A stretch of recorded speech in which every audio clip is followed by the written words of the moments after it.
All right, you saw the title. You know what this video is about. Today, we are going to be taking a bit of a world tour around Season 3 of the Mindful SMP. Because you know what? Season 4 has started.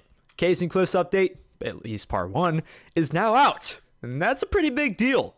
So, it's time to take a review of what we've done, what we haven't done. There's a lot of that this season. Yo, that was first try. That was pretty good. All right, to start out with, we have Grand Central Terminal. This, stupid chair, this was a very big build, probably the biggest thing that I've ever attempted to create in the game, Minecraft. So I tried to make a 1-to-1 scale version of GCT in New York City specifically for Avengers Tower from the Marvel movies. And it was a big task just to build that. I don't know why I decided to do this the hard way, but I decided, hey, I want to build Avengers Tower, but I want to make it real. I want to make it properly. And I had not seen on any of my Google searches anybody building Grand Central Terminal at the detail that I wanted or the scale that I wanted. I think my favorite feature of this whole building, at least for Grand Central Terminal, is the clock up there with the statue on top of it. I think it's pretty cool. So I really started this by taking a good look at the Marvel's PS4 Spider-Man game that also has Grand Central Terminal in it. And I tried making it off of that. I got a lot of good math and figured out the structure that I needed for the whole building. And then I went over to Google Earth and took a whole lot of images off that for the details on the buildings, like up at the top and around the windows and all that. So a lot of thought went into this and a lot of time. You're probably looking at, 2 weeks worth of gameplay. This is all survival Minecraft, need I remind you. I did not cheat at all. This is all resource gathering. This is all me. This is all me and my friends. My friends have helped as well. But even with all that time that I had to put into this, I still did not have time on the server and in my life to get on and finish the interior. I got pretty much all of the exterior done, minus a little bit of the wall over there and the street around it. But for the most part, all the exterior I got done. I have actually been here in real life too, by the way, which is pretty cool. I walked in right through this door. Hello. But we got the cafe area here that I've been using for my storage and all that. But let's go on over to the other side of this building to where I had to build the MetLife building underneath the Avengers Tower. So not only did I have GCT, but I also had the MetLife building on the bottom side and then the Avengers Tower on the top side. A lot of building went on here. A little bit too much for me to handle on my own. A little too much on my plate. But I think that the Avengers Tower turned out really well. And for this, I also did not get the interior done. But I think I have plans to download the world once we get the world download out. Once Season 3 is officially over. Which is basically now as you're seeing this. I'm going to get the world download, and I will probably eventually spend time, working on the interiors and finishing all my projects and builds that I have on the server, because I really want to. I put so much time into this stuff already. It's a lot of passion, and I got a lot of love for this whole thing, and I'm really happy with what I've been able to accomplish so far with the time given. So with all that being said, that's it for this area, but there is one thing that I want to do before we end this.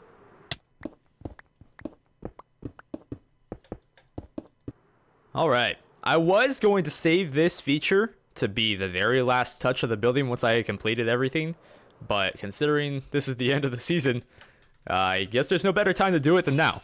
I'm gonna see this at night, don't you worry, but I like the way that looks. Alright, now let's move on to our Nether project, and then we'll go over to our other base that we have in the jungle. Oh, can't forget our statue. So shout out to Lotner for building the statue of me, for rightfully winning the server in the PvP game we had earlier in the season. I suppose I might as well do a general tour of the layout and how I get around and all of that. So this is the Nether hub for the spawn and the shopping district. That's spawn, that's shopping. Oh yeah, we'll go over the shopping as well, don't forget. This way is the general area, the original spawn that we have on the Mushroom Islands. We eventually moved away from that and changed our spawn because everything over here got too compact and ran out of space and it got laggy and all that. But that way is several other people's places. This way, if we go over here to an unfinished area, again, we kind of ran out of time for this. We all bit off a little bit more than we could chew, but we've been on the server for a long time. We've had this going for well over... Jesus, it's almost like 2 years now, I think. It's been a while. Maybe not that long, but it's been a while. This way is our Nether fortress and my farm. So the way I've been getting over to the farm is going this way, and then I follow this around, and I usually just fly down. So if I continue going this way, so I'll eventually come out to this area right here, and then I just drop off, go over this fortress that is not where we are, and then fly over it, and then we go on over to the area where I am at. And then you can start seeing where I started slabbing everything. And then here we are. The gold farm, the blaze farm, the wither farm. We got everything over here. Hey. So I'm the only one on right now. And we can see the pretty decent drops that we've got going on right here for the gold farm. And I think I left off in the last episode that I had recorded of building our sorting system here. Which... I think it's working pretty well. Oh yeah, we got a lot of stuff. So my plan with this, when I eventually get back on here to finish all my projects, is I'm going to have this sorting system turn all the gold ingots. Well, I'm gonna have a lever or something, like a button or a lever to turn it on, and I'm gonna have all the golden ingots go directly over to piglins to trade while we're here. So it's gonna be an automatic trading system, if we want it to be, while we're here, while we get the drops. While we're over here, let's go on up to our area that we did not finish for the wither farm. If we go down here, we'll see the main area. So, turn off when done, click button for spawn. So we gotta turn this on, then we gotta flick the button to get rid of lava up at the top. That will start the spawning pad. As you can see, no more lava up here, so it's all dark, and we will now be getting spawns with wither skeletons at the spawning pads. I guess I'd never linked up a button at the bottom to turn off the spawning pads here, but... So up here at the gold farm, if I hit any of these buttons, that will turn on the dispensers. Those will dispense lava, and then those will go down, and then they will turn off all the spawning pads. It'll be too bright for pigmen to spawn, and then we're good. Now, if we go over to our wither skeleton farm, we should see them start to spawn. Yep, there they are. Perfect. Let's go on down to the bottom. So now we see the system running. We see the wither skeletons dropping down. Our wolves and minecarts over there will be killing them for us, and then we get their drops and their XP. Sadly, the glitch or the bug or whatever, when you're holding a looting 3 sword or whatever, you don't get extra drops. I wish that was still a thing. I think I have over 3 stacks of wither skeleton skulls in total just from this, from building it and from it being functional. So I got the same sorting system going over here. We got a chain of hoppers going around over there, and then behind this system, so we got all of our coal drops, all of our bone drops, and then all of our wither skeletons. I'm gonna go up here and show you a little bit of the redstone before we run off to our next thing. So the spawning pads is all grass and then all wither roses on that, so nothing up here will spawn except for wither skeletons. Pretty basic stuff. This is an intersection, so the path would go that way and then across this way, so that gives us the most spawning room possible for this location. Sadly, I did not have a dual one that I chose to use, but I think the rates have been pretty much fine. Theoretically, they'd be better if you had more than one intersection. So we've got our piglin guy up there, whatever they're called, and they have name tags and armor and all that so that they won't despawn, and the wither skeletons try to kill them, and they try to kill the wither skeletons, but they are trapped and they cannot get hit. The wither skeletons will fall directly into our area with trapdoors right here, then they will get their fall damage reduced or just not existent with this vine, and then the pistons on the clock will shove them in and center them to fall down alongside all those trapdoors to the bottom. That will bring them down to about 1 to half a heart, and then our wolves down there will kill them and do the rest of the job for us. So our redstone clock right here is just a simple repeater clock. It goes, these repeaters on 4 ticks go into this block that turns on the redstone torch right there, and then it keeps on going over here. Then this goes into, I don't remember what this is called. It's not a bud switch, it's 1 tick thing. 1 tick. That's the official name that I'm giving it today. The 1 tick thing with the piston right here. Just a redstone dust right there goes into that, and then that goes up, and then repeater on the other end picks up the signal. Very good explanation. I know. I'm a professional Minecrafter. Then this redstone block and these pistons are the shutoff switch. So if I hit the lever downstairs, then this piston will... Shit. Oh, I forgot I have auto switcher on. If I hit the lever downstairs, this piston will push this redstone block forward, and then that will power that redstone dust right there, and that will turn off the clock. And then if I take the piston, retract the piston, then that will no longer be powered, and the clock will continue to work. These redstone torches go all the way up and into our dispensers to stop the spawning in the pads with lava in the dispensers. Exact same clock system down here under these slabs so that nothing spawns on them. So our 1 tick thingy doober right there is picking up with our 2 tick repeaters right there. That will go into our clock, and then I have redstone going up through these pistons. These pistons will push the items that potentially get stopped right there on that trap door that our dog is under or in. And then the pistons beneath that will push the items onto us, along with the XP if we're down there. Same thing over here. I got the piston at the bottom pushing items off of that furnace over blue ice, and then those will drop on top of our head. So these items right here are a chain that lead all the way over to our item sorting system behind us that we don't need to see. You can tell I've never used it because I don't have anything linked to it, but this dispenser right here will dispense lava. If we are not around the farm, then it will get rid of all the XP that falls, because after a while that can get a little bit laggy. But I'm usually always right here to pick up the XP if this thing is running.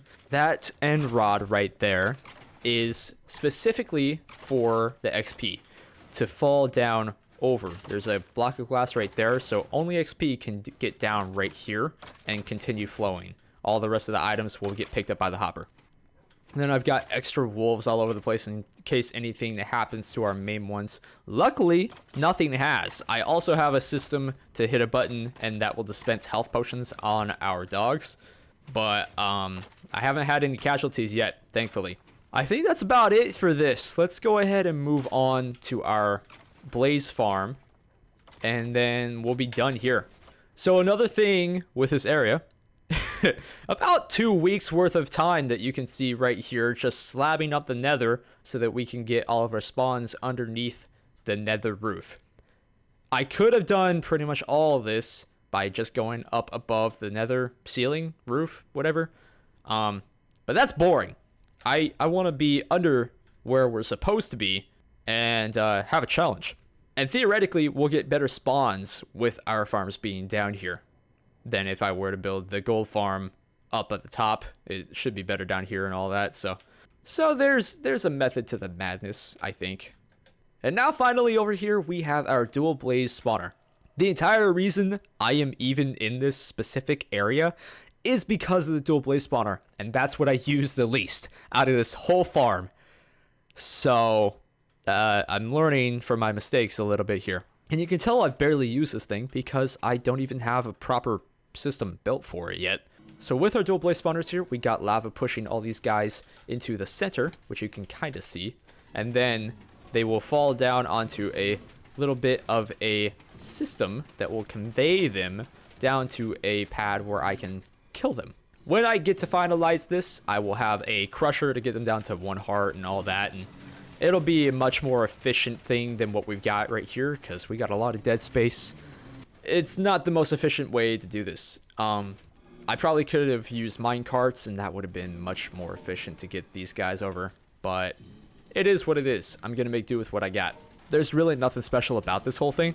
All we got is another timer, the exact same timer as I had before. Same duper guy right here with a 1 tick. Or, yeah, 1 tick going all the way over to our pistons on slime blocks that will, in theory, push these guys over into the chain and get them to go. All these are on pressure plates and repeaters going into the piston that push them with a block. I tried this for a little while with glass so that it wouldn't damage them, but that left a loophole where they could get stuck inside the glass block and not die, and then they would jam up the entire system. I didn't think about that when I built it, so I had to change it all with stone blocks. But sadly, that's it for this area. We've got the whole nether area slabbed to get rid of all the spawning outside of our farms. We got our wither skeleton farm right here that we have dozens upon dozens of beacons, probably about 3 or 4 stacks of beacons in total from this farm, which is very good, I think. We got our gold farm right there, which we just finalized and had functional, which I've already got a little over a stack of gold blocks from, just from building it. This is the most recent addition to this area, which I think is very good considering. So that is about everything in the nether area. Let's go ahead and go over to the shopping district where I can show you my shops and everything that we've done over there and some plans that I had for other mini games and stuff like that. And then we'll go over and finish this episode off at the jungle base. We are over here at the shopping district. And then right out of the portal, we get to see my shop with my branding, which I love. And to be honest, with this being one of the first builds of the season for myself, it's still one of the things that I'm most proud of. I think it looks really good. I love the color scheme and the block palette that I chose for this thing. So inside we got pretty much all the potions that we could possibly want or need in here.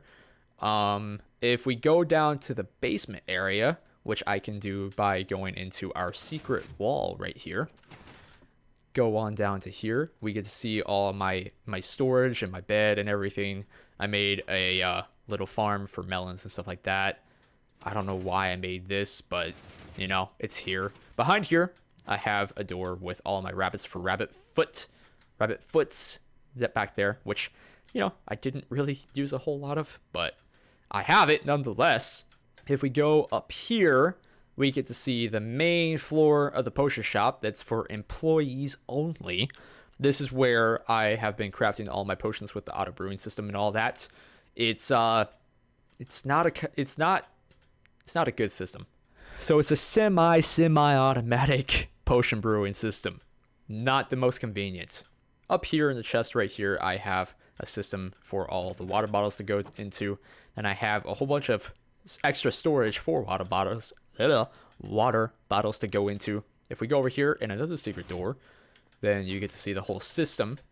And up top is where I have the dispensary portion of this. So I will just fill up my inventory like it is right now with water bottles or items. I hold right click with water bottles, and then they will just dispense out of my inventory directly into the hopper through the water.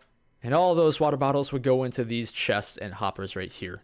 So that's about all there is to see with that. On this wall right here, you get to see all the potion cheat sheets that I made for everything in case I, had a brain fart and couldn't remember how to do a simple thing like swiftness. But I've got everything from swiftness to healing to splash potions to lingering, all the above. Even turtle master. I've never brewed one of those, but it's apparently in the game. A little thing that I added to the shop is these lights on the ceiling all turn on at night and then back off in the daytime. I think that's a pretty cool touch.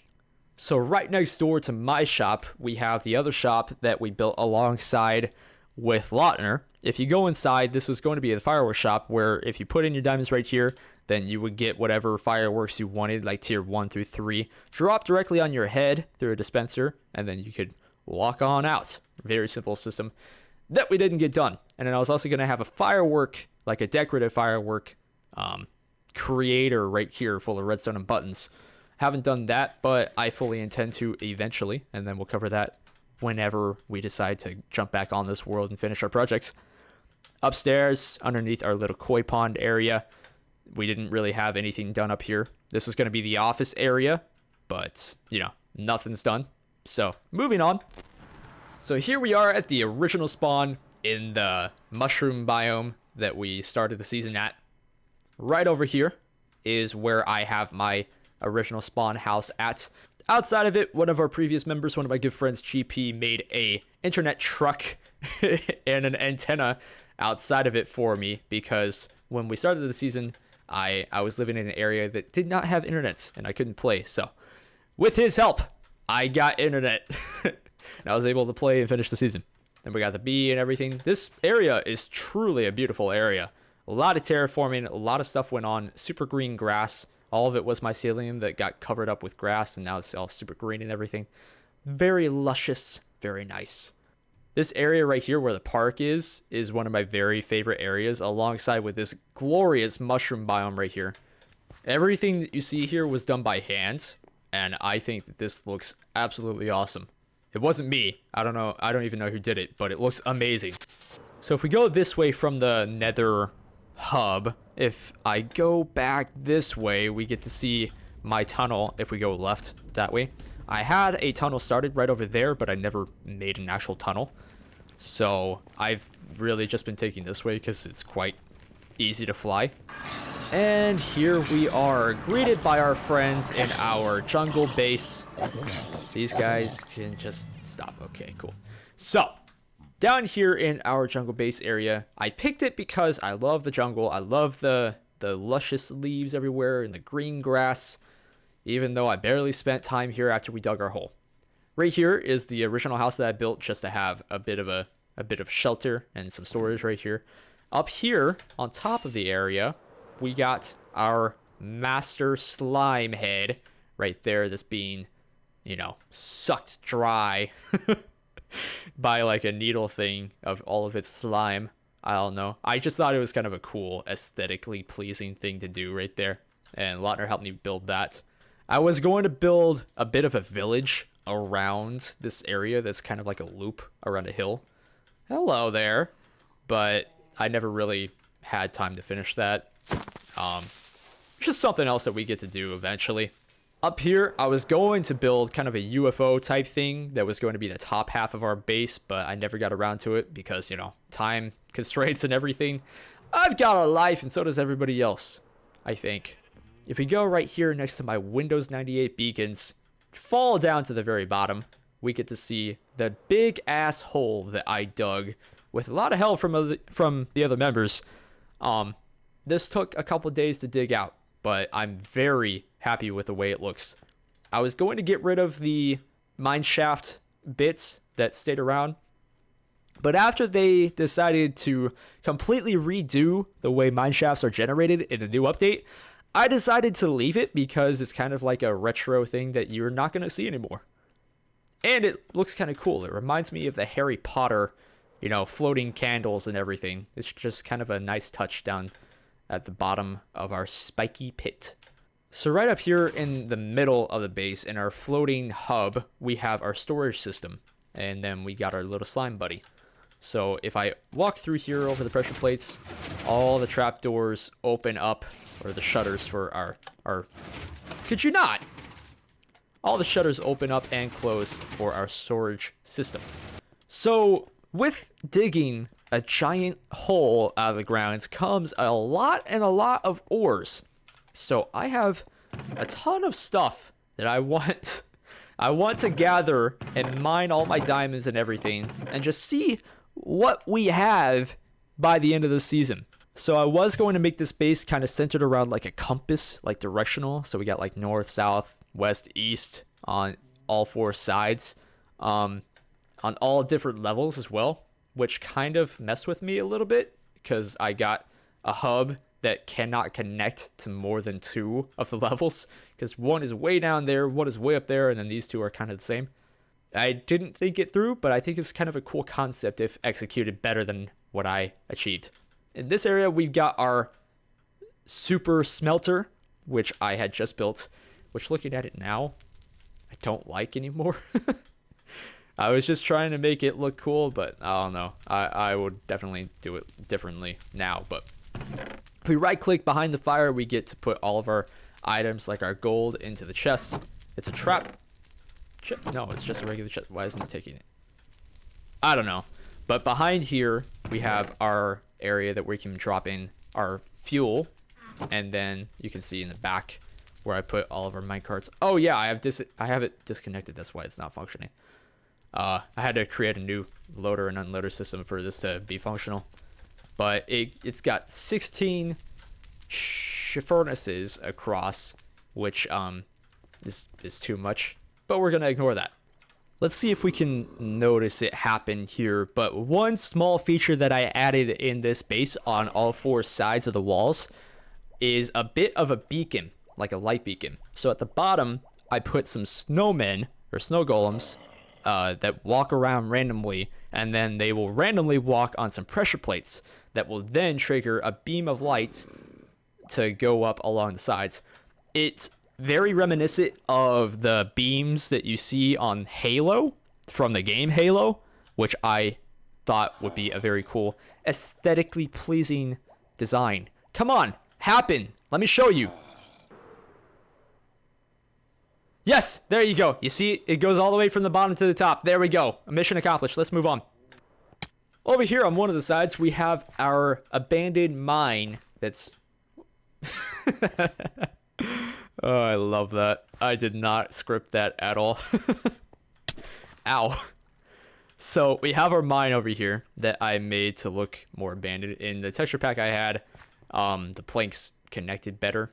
Anyway, I got ores all over the place to look like a whole mine. And then my idea with this is for all the mines here is I could connect each one with railways to different parts of the world. Like say this one over here at the end, I dug all the way to the shopping district, and then I would make like a subway to leave that area, and this would be the main hub for me. So that's an idea that I might work with later on. Over on this end, we have our hostile mob farm, which has been very efficient. We got all of our drops over here, which is basically full right now. And then we have several chests up in the hub that are absolutely full with gunpowder and everything else that we could need. Come up here this way. You can't see it well, but we got our spawning pads right there. And then we have it running on a system that will dispense water to push them all into the main tray right there and then funnel them all down to the center. I have an option down there where I can dispense water, push them up this slide right here, and then that will transport them all the way along here through the tubes up here and drop them over here. This is where I was going to make a sorting system and kind of a CD farm or disc farm, whatever, but I never did that. So that's another thing to finish later. I think that's about everything that we need to cover on this season. Everything that I did and did not finish. There was only a few minor things that I did not cover, such as my Old West Town PvP map that I was working on that I did not get to complete. I might make something like that in the next season since I'll have time to do that and we'll have more people to play it. But overall, I think we're good. As you notice, I only covered the things that I did this season. I did not do a full world tour, which I think is better off so that you guys can go see what the other members have been up to. If you're curious, check out the description below and you can see all the other people's stuff that they did this season. This season had a lot going on in it, so there's a lot of content going across all the other channels. So I would just like to say thank you for watching these videos in this season. Let me know if you're interested in actually seeing me finish any of these projects. And of course, check out next season. I will leave an annotation card at the top right around now for you to click onto the playlist of Season 4. Anyway, I hope you've enjoyed this little recap of the season. I hope you've enjoyed the rest of the videos on the season. Next season is going to be a bit different as far as my content goes. I put a lot more emphasis on quality than quantity on this season. But next season, I'm going to try to put a little bit less effort, get more videos out more frequently in the 4th season. As you can tell, this will be episode 15, and this was up for about 2 years. So, but anyway, thank you guys very much for watching. I hope you've enjoyed. Please make sure to like and subscribe and do all the YouTube stuff. Share it around with your friends if you think they'd be interested. And I will see you in the next video, whatever that may be. Till then, take care and adios, amigos. I'm sitting here editing this and I almost forgot. I need to mine all my diamonds. So I have a little bit more diamonds than just this, but I decided to save a little bit of the ores down in the storage system down below. But I wanted to mine a majority of them and see how much I realistically have. The answer is a lot. Welcome to MTV Cribs. Thank you for joining me, and I'll see you in the next one. No, I'm kidding. All right, here we go.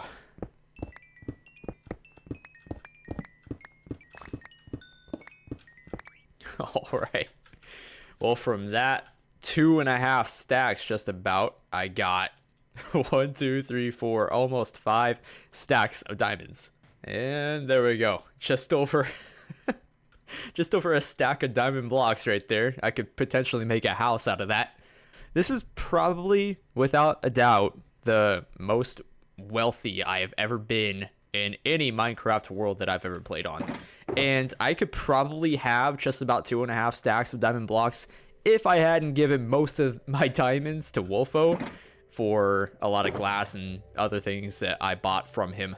But there we go. That's my answer, and I'm pretty happy with it. So, now, thank you for watching, and I'll see you in the next one.